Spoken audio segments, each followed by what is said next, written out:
قوم پنجاب میں تھے, کسی نے پوچھا طارق مسعود کی قوم پتہ کرو کون سی, مسلمان. دیکھو ہم لوگ اصل میں پٹھان ہیں, خان پٹھان ہوتے ہیں نا, لیکن انڈیا کے پٹھان ہیں, تو ہماری زبان اب اردو ہے. انڈیا میں بھی پٹھان بہت ہجرت کر کے گئے تھے نا, پٹھان قوم تو پوری دنیا میں ہے نا, تو انڈیا میں بھی بہت ہیں خان جو پٹھان تھے. ہمارے جو علاقہ ہے سنسار پور انڈیا میں, اس کو ابھی تک پٹھانوں کا علاقہ کہلاتا ہے.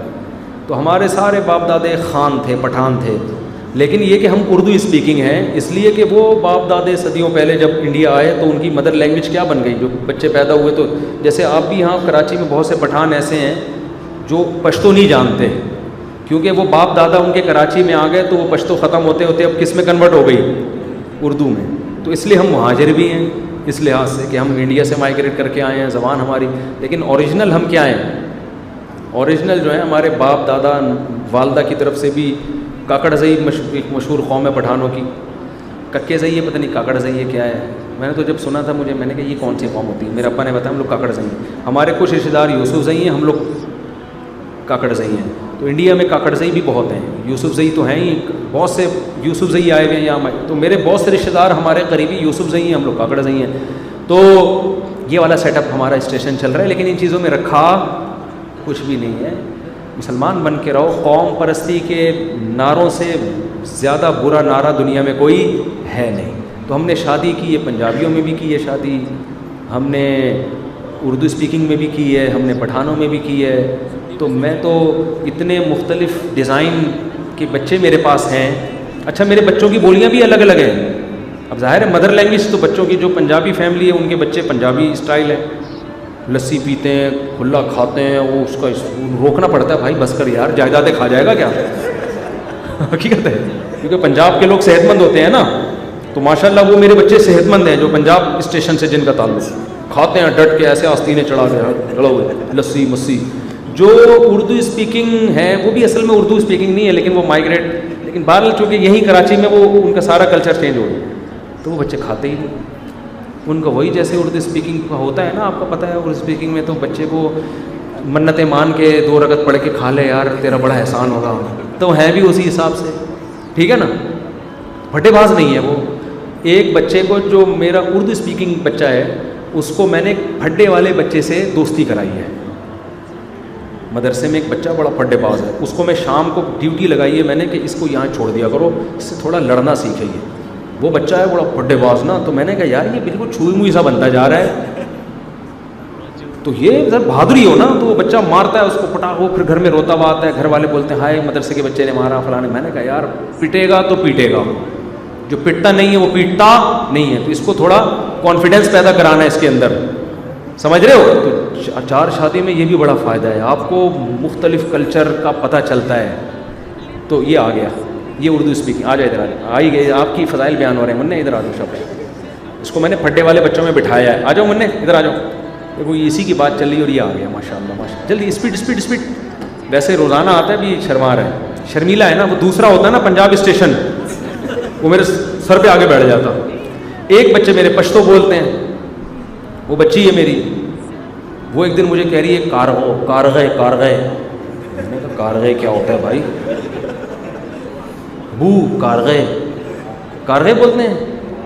کوے کو کیا بولتے ہیں پشتوں میں, کارغا, ابو کارغا. میں نے کہا کیا, گھر والوں نے بتایا کوے کو بولتے ہیں پشتوں میں. ابے میں نے کہا تو ہمیں ہی نہیں سمجھ میں آ رہا ہے. تو ایسے الحمدللہ مختلف قسم کے چینل, جب 4 شادیاں ہوتی ہیں تو آپ کوئی نیا فرقہ بناؤ گے. اب آپ ایک والے کو کیا بیچارے کو یار, ایک والے کے پاس یہ آپشن نہیں ہے. تو مختلف قوموں میں شادیاں ہوتی ہیں, کلچروں کا پتہ چلتا ہے.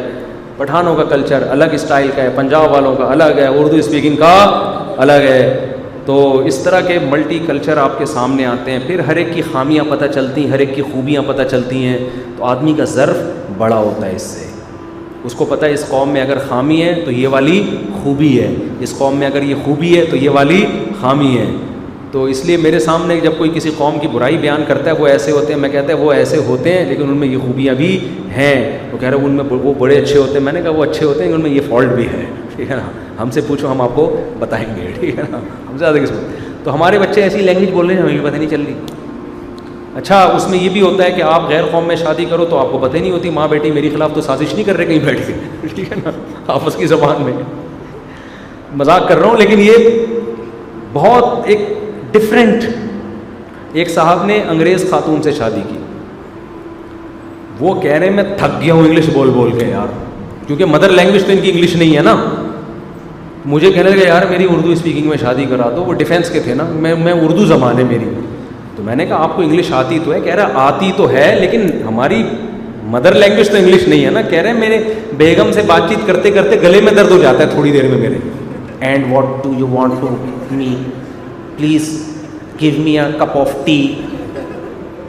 مدر لینگویج تو نہیں ہے نا, ٹھیک ہے آتی ہے لیکن وہ بات تو نہیں ہوتی جو انسان کو, اب جیسے میں فرفر اردو بول رہا ہوں ایسے تھوڑی کوئی زبان بول سکتا ہوں میں.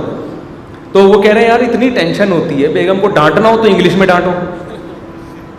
What are you saying. پھر آدمی دیکھتا ہے یہ میں نے اسٹرکچر صحیح بولا ہے, ایسا تو نہیں از کہیں اور لگانا تھا کہیں اور تو نہیں لگاتی. کہہ رہے یار ایک ٹینشن بنی ہوئی ہے, ٹھیک ہے. کہہ رہے یار میں اردو اسپیکنگ میں اس لیے شادی کر رہا ہوں, میں اس سے کھل کے گپ شپ تو لگاؤں نا, کم از کم کھل کے گپ شپ لگاؤں. تو انگلش والی بھی ٹھیک ہے, اس سے آپ کو کچھ انگلش امپروو ہو جائے گی, بچے آپ کے عجیب سے پیدا ہوں گے, ٹھیک ہے نا, تو وہ بھی ٹھیک ہے. لیکن یہ بھی ہے تو مرد کو اللہ نے اسی وجہ سے اجازت دی ہے, خاندان کیا کرے بڑھائے, وہ اس کو کلچر, اس میں ظرف بڑا ہوتا ہے, نیچ جو دماغ بنتا ہے نا. ہمارے ہاں بیوی جب گھر آتی ہے آدمی کی ایک خاص سوچ ہوتی ہے, اسی ڈیزائن میں جب آپ زیادہ شادیاں کرتے ہو آپ کا ظرف ہو جاتا ہے بڑا, یار یہ بھی ٹھیک ہے, یہ بھی ٹھیک ہے, یہ بھی ٹھیک ہے, اور یہ بھی ٹھیک ہے, سب ٹھیک ہے, مارکیٹ میں سب چلتا ہے, ٹھیک ہے نا, بس صحیح ہے, بس نماز پڑھو پردہ کرو. باقی ہر ایک کا کلچر دوسرے سے مختلف ہے. بیسک انسان کی ریکوائرمنٹ یہی ہوتی ہے, بیگم نماز پڑھ لیا کر, ہم مسلمان ہیں, پردہ کر لیا کر. باقی تو کھانا بناتی ہے نہیں بناتی, کچن صاف کرتی ہے نہیں کرتی, کوئی قومیں کرتی ہیں کوئی قومیں نہیں کرتی, کوئی پھوڑ عورتیں ہوتی ہیں, کوئی سلیقے والی ہوتی ہیں, کوئی محبت والی ہوتی ہیں, کوئی اینٹ کا جواب پتھر سے دیتی ہیں. تو وہ اچھا اس میں یہ بھی فائدہ ہے بھائی, کھانا وہاں اچھا بنتا ہے, اخلاق ادھر اچھے ہیں, گپ شپ کے لیے ادھر آ جایا کرو, کھانا کھانے کے لیے وہاں چلے جایا کرو. اتنا فائدہ ہے کہ نہیں, وہاں کھانا کھاؤ اور پتلی گلی سے نکلو کیونکہ پھٹا ہو جائے گا تھوڑی دیر میں آپ کا, وہاں پہ وہ اس کی زبان ٹھیک نہیں ہے. ایک شادی والا بیچارہ وہ کیا کرے, آپ خود سوچو. ساری خاصیتیں ایک عورت میں اکٹھی نہیں ہوتی. بعض دفعہ ایک عورت بد اخلاق ہوتی ہے لیکن محبت بہت کرتی ہے, وہ یہ بھی ہوتا ہے, زبان تیز ہے لیکن محبت بھی ٹوٹ کے کرتی ہے. یہ جب آپ کی زیادہ شادی ہوں گی نا تو آپ کو پتہ چلے گا کہ یار یہ عجیب ہے. ضروری نہیں کہ بد اخلاق آپ سے نفرت کرتی ہے, ہو سکتا ہے وہ ان کی بائی بورن زبان میں یہ مینوفیکچرنگ فالٹ ہے ان میں, ٹھیک ہے نا, تمیز سے بات ہی نہیں کرنی کبھی. لیکن جس کی ایک ہے نا وہ پھر چاہتا ہے ساری خاصیتیں اس میں ہونی چاہیے. تو ساری صلاحیتیں ایک عورت میں نہیں ہوتی, سمجھتے ہو. کھانا وہاں ملے گا, اخلاق یہاں ملیں گے, تربیت وہاں ملے گی. وہی پھر لطیفہ سوچ لینا, ایک دن یہاں ایک دن وہاں والا. بہت ہو گیا بھائی, کیا ہے جلدی بتاؤ, بہت زیادہ ہو گیا. بس یہ اہم امپورٹنٹ سوال دے دو, باقی بعد میں. مجھے تو وہی, میں شادی سے ٹاپک ختم کرتا ہوں پھر لوگ اس طرف. مجھے تو شادی کا بہت شوق ہے, ضرورت بھی ہے, مگر بیگم کو بتا کے نہیں کرنا چاہتا. اب جس سے بھی مشورہ کرو تو منع کرتا ہے. اچھے بھلے گھر, اچھے بھلے خوش ہو, کیوں ایسا کر رہے ہو؟ بات تو صحیح ہے, اگر آپ اچھے بھلے ہیں اور خوش ہونے کے لیے دوسری کر رہے ہیں تو یہ آپ بہت بڑے بیوقوف ہیں. دوسری کے بعد انسان خوش صرف اسی دن ہوتا ہے جس دن رخصتی ہوتی ہے. اس کے بعد جب پکڑا جاتا ہے نا, خوشی گئی تیل لینے. تو یہ کام کرو ضرورت کی بیس پہ, زنا سے بچنے کے لیے, عورت کو ٹھکانہ دینے کے لیے, معاشرے میں 4 شادیوں کو فروغ دینے کے لیے, تاکہ عورتوں کے گھر بسیں, ہر عورت کو شوہر مل جائے. اس نیت سے کرو. میں بار بار کہتا ہوں جہاد کی نیت سے کرو. پیڑے کھانے کے لیے کر رہے ہو تو یہ دماغ سے نکال دو. پیڑے ویڑے نہیں ملیں گے آپ کو, پھڈے ہوں گے, چورے چاقو نکلیں گے, سالے پکڑ کے کوٹیں گے. جو سسر عزت دے رہا تھا وہی آپ کا سب سے بڑا دشمن. ابھی سسرال میں جاتے ہو نا, عزت کے ساتھ چائے ملتی ہے, کیا کھانا پسند کریں گے. دوسری شادی کر کے جاؤ گے نا, بیل بجاؤ گے, کون آیا ہے, جی میں تشریف لایا ہوں. اس کے بعد گلی کے کتے آپ پہ چھوڑ دیں گے. سمجھ رہے ہو, وہ عزت. ہاں پھر 8-10 سال کے بعد جا کے سیٹنگ پہ آ جاتا ہے معاملہ, لیکن 8-10 سال تو آپ کے گئے نا, سر کے بال گئے. میں نے بال دوبارہ لگوائے ہیں, اپنے ہی لگوائے ہیں. یہاں کے لے کے ادھر لگائے, ورنہ میرا پورا خطرناک ایئرپورٹ بن چکا تھا یہ. لوگ کہتے تھے مفتی صاحب آپ ویسے تو دیکھنے میں زیادہ بوڑھے نہیں لگتے, لیکن یہ اتنا آپ کے سر کو کیا ہو گیا؟ میں کہتا ہوں یار میں تو اس پہ حیران ہو گئی, یہ جو باقی بچ گئے یہ کیسے بچ گئے؟ جو ٹینشنیں ہم نے اٹھائی ہیں اس میں اس پہ حیرانگی ہو رہی ہے. اچھا یہ میرے بال قدرتی کالے ہیں, یہ اللہ کی قدرت ہے, میں کوئی کالا کولا نہیں لگاتی, یہ قدرتی کالے ہیں. میں تو اس پہ حیران ہوں کہ یہ ابھی تک کالے رہ کیسے گئے. جو بچ گئے مجھے اس پہ حیرانگی, جو ٹینشنیں ہم نے اٹھائی ہیں. آج آپ مجھے دیکھ رہے ہیں ممبر پہ ہاں ہاں وہی کر رہا ہوں میں, بھائی جو مصیبت میں نے جھیلی ہے وہ میں ہی جانتا ہوں. تو اس لیے جہاد کی نیت سے آپ 4 شادیاں کریں, ظرف بھی بڑا ہوگا, اس کے بہت سے فائدے بھی ملیں گے آپ کو, لیکن سکون گیا بولو تیل لینے, وہ دماغ سکون کے لیے کرو گے تو پھر پکڑے بھی جاؤ گے, اور پھر پٹو گے بھی, دبا کے چھپ کے کرو تو بھی پکڑا جاتا ہے, بتا کے کرو یہ چیزیں چھپتی نہیں ہیں. آپ کی دوسری بیوی پکڑوا دے گی آپ کو, آپ نے چھپ کے دوسری شادی کی, ایگریمنٹ ہو گیا بھائی چھپان کے رکھنا ہے. کسی دن بیگم سے پھٹا ہوا نا دوسری سے, فوراً کہے گی بتا دوں ٹھیک ہے, اس کے پاس اتنا بڑا ہتھیار آئے گا, آپ اس کے ہمیشہ غلام بن کے رہو گے. اس کو پتہ ہے یار اس کی کمزوری ہے فوراً, اور بہت سی عورتوں نے ایسا کیا ہے. آپ نے چھپ کی ذرا سا گڑبڑ کی, اس نے بتا دیا, اس کے بعد جو آپ پٹیں, پھر جو آپ کو گالیاں ملی ہیں. معین اختر نے کہا تھا نا میرے ماموں نے, جو پولیس والوں کو گالیاں دی ہیں, ایسے ایسے پارٹس کو گالیاں دی ہیں, پولیس والے مجھ سے آ کے پوچھ رہے تھے یہ پارٹس کہاں پائے جاتے ہیں بھائی ٹھیک ہے نا. تو ٹینشن تو ہے بھائی, اس میں کافی ہو گیا بھائی, بہت زیادہ ہو گیا, میں بھی تھک گیا ہوں. اللہ تعالیٰ سمجھنے کی عمل کی توفیق عطا فرمائے.